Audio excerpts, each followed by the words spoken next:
முழு உரிமை உண்டு என்று இந்தியாவின் ஆபரேஷன் சிந்தூர் நடவடிக்கைக்கு ஜெர்மனி ஆதரவு தெரிவித்துள்ளது. இந்திய வெளியுறவுத்துறை அமைச்சர் ஜெய்சங்கர் அரசுமுறை பயணமாக ஐரோப்பிய நாடுகளுக்கு சென்றுள்ளார். அதன்படி ஜெர்மனி சென்ற ஜெய்சங்கர் வெளியுறவுத்துறை அமைச்சர் ஜோகன் பெல்வலை சந்தித்தார். இந்த சந்திப்பின் போது இருநாட்டு உறவு, பகல்காம் தாக்குதல், இந்தியாவின் ஆபரேஷன் சிந்தூர் நடவடிக்கை உள்ளிட்ட பல்வேறு விவகாரங்கள் குறித்து ஆலோசனை நடத்தினர். இந்நிலையில் இந்தியாவின் ஆபரேஷன் சிந்தூர் நடவடிக்கைக்கு ஜெர்மனி ஆதரவு தெரிவித்துள்ளது. இது தொடர்பாக ஜெர்மனி வெளியுறவுத்துறை அமைச்சர் ஜோகன் கூறுகையில், ஏப்ரல் 22ஆம் தேதி இந்தியாவில் நடைபெற்ற கொடூரமான பயங்கரவாத தாக்குதலால் நாங்கள் மிகுந்த அதிர்ச்சியடைந்தோம். இரு நாடுகள் இடையேயான ராணுவ தாக்குதலை தொடர்ந்து பயங்கரவாதத்திற்கு எதிராக தங்களை தற்காத்துக் கொள்ள இந்தியாவிற்கு முழு உரிமை உள்ளது. அதை நாங்கள் ஆதரிக்கிறோம் என்றும், இரு நாடுகளுக்கும் இடையே தற்போது போர் நிறுத்தம் அமலில் உள்ளது மகிழ்ச்சி அளிப்பதாக கூறினார்.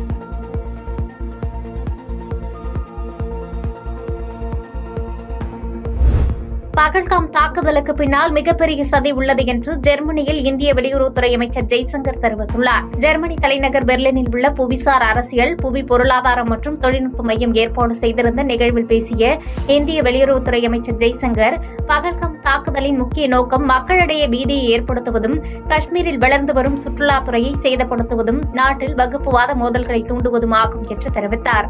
மேலும் பயங்கரவாதத்தை இந்தியா ஒருபோதும் சகித்துக் கொள்ளாது என்றும், அணு ஆயுத அச்சுறுத்தல்கள் இந்தியா அடிபணியாது. தொடர்ந்து பாகிஸ்தானுடனான விவகாரங்களில் மூன்றாம் தரப்பு மத்தியஸ்தத்திற்கு இடமில்லை என்று கூறினார்.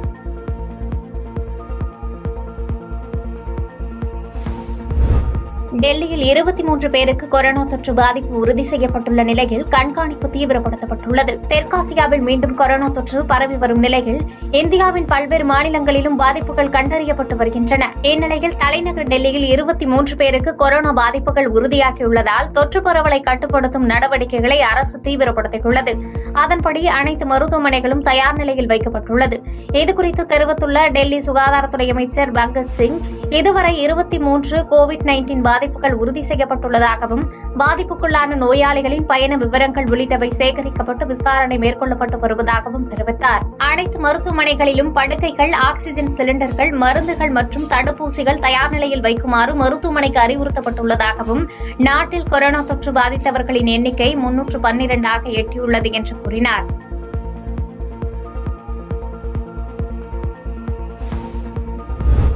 உத்தரப்பிரதேசத்தில் தொடரும் கனமழை காரணமாக கடந்த 2 நாளில் மட்டும் 56 பேர் உயிரிழந்துள்ளதாக தகவல் வெளியாகியுள்ளது. உத்தரப்பிரதேச மாநிலத்தின் பல்வேறு பகுதிகளில் கடந்த 2 நாட்களாக பலத்த மழை பெய்து வருகிறது. சில இடங்களில் சூறாவளி காற்றும் வீசியது. இந்த பலத்த மழை, சூறாவளி காரணமாக பல இடங்களில் மின்கம்பங்கள், மரங்கள் சாய்ந்து விழுந்தன. சில இடங்களில் சுவர்களும் இடிந்து விழுந்தது.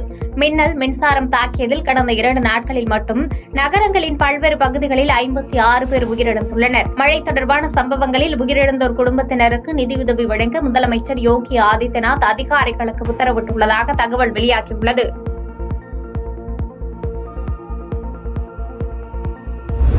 உத்தரப்பிரதேசத்தில் பாலியல் தொல்லையிலிருந்து தப்பிக்க ஓடும் ஆட்டோவிலிருந்து குதித்த மாணவியின் பகீர் வீடியோ வெளியாகி அதிர்ச்சியை ஏற்படுத்தியுள்ளது. உத்தரப்பிரதேசத்தில் பாலியல் தொல்லையிலிருந்து தப்பிக்க கல்லூரி மாணவி ஓடும் ஆட்டோவிலிருந்து குதித்த சம்பவம் அரங்கேறியுள்ளது. அந்த ஆட்டோவில் ஓட்டுநருடன் அவரின் 3 நண்பர்களும் இருந்தனர். ஆட்டோ மாணவி சேரும் இடத்திற்கு செல்லாமல் வேறு ஒரு பகுதியை நோக்கி வேகமாக சென்றுள்ளது. இதனால் அச்சமடைந்த மாணவி ஓட்டுநரிடம் ஆட்டோவை நிறுத்துமாறு பலமுறை கேட்டும் நிறுத்தாததால் ஆட்டோவிலிருந்து குதித்துள்ளார். இதில் அவரது தலை, கைகள் மற்றும் முழங்கால் பலத்த காயங்களுடன் மருத்துவமனையில் அனுமதிக்கப்பட்டுள்ளார். பாதிக்கப்பட்டவர் அளித்த புகாரின் அடிப்படையில் ஆட்டோ செல்லும் வழியில் உள்ள சிசிடிவி காட்சிகளை போலீசார் ஆய்வு செய்து ஓட்டுநர் சத்யம் சிங் மற்றும் அவரது கூட்டாளிகளான அனுஜ் குப்தா என்ற ஆகாஷ், ரஞ்சித் சவுகான் மற்றும் அனில் சின்ஹா ஆகியோரை கைது செய்து விசாரித்து வருகின்றனர். செய்திகளை உடனுக்குடன் தெரிந்து கொள்ள கீழ்கண்ட கேபிள் மற்றும் டிடிஎச் நெட்வொர்க்குகளில் எம்நாடு செய்தி தொலைக்காட்சியை காணுங்கள். பாதகம் செய்பவரை கண்டால் நாம் பயம் கொள்ளலாகாது பாப்பா. மோதி மிதித்துவிடு பாப்பா, அவர் முகத்தில் உமிழ்ந்துவிடு பாப்பா. அண்மை செய்திகளை உடனுக்குடன் தெரிந்து கொள்ள இணைந்திருங்கள் எம்நாடு தொலைக்காட்சியுடன்.